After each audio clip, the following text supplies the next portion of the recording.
So one of the first things that started happening in my life was, you know what, when you get on that platform, just be you.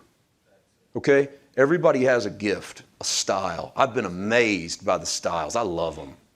I love watching preachers. I've been a preacher rat my whole life. My dad was a preacher, is a preacher, pastor. And so I watched preachers forever. When I went into the ministry, I was just a copycat kid. You know, you pick your favorite and you walk like them and you carry their Bible and you try to preach like them and point like them and dress like them and everything. It took a long time to really find me, and I'm still on that journey, 20 plus years into ministry, but just be uniquely you. What you are is beautiful. And if it's not approved by everyone else, then forget everybody else. They didn't call you, so be you. You get to the end of the message and you're done. Jeremiah, you blessed my heart so much. Everything you said was awesome. The thing you said that you probably didn't think anybody got anything out of was the very thing I elbowed my wife and said, that I loved. You got done and you said, I'm done. And I loved the whole message, but I literally elbowed her and said, that's what I'm talking about. Why? Because that's a man who knows he's finished speaking through me. I'm not going to get up here and play around for 5 minutes so I can introduce you to something else and then drag it into no one cares and you can't wait to go to the bathroom anyway. So it was beautiful. I honor that. It took me a long time to get right there. I'm getting there to where you can just say, you know what? I'm done. The Spirit has said what He wants to say. I'm finished. If that's offensive, that's offensive. I think Jesus was perfect at walking out of a room.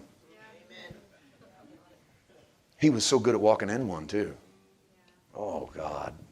What a moment when Jesus enters the room and he scans the crowd with no plan.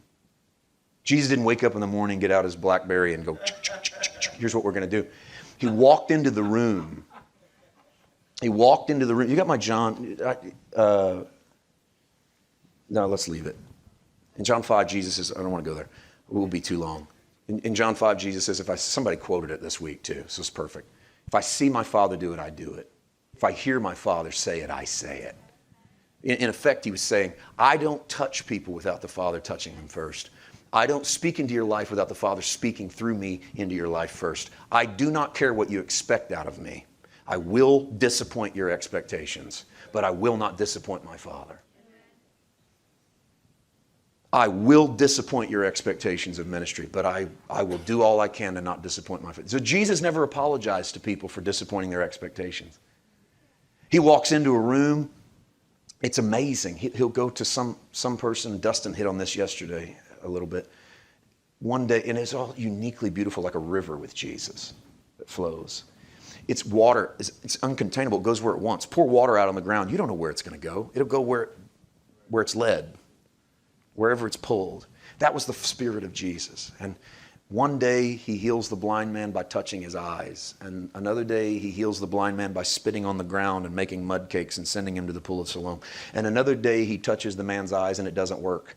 So he has to touch them again and it works the second time. And another day he speaks the word and someone is healed. And another day they touch his shirt and they are healed. And another day he goes into the house and lays hands on them and they're healed.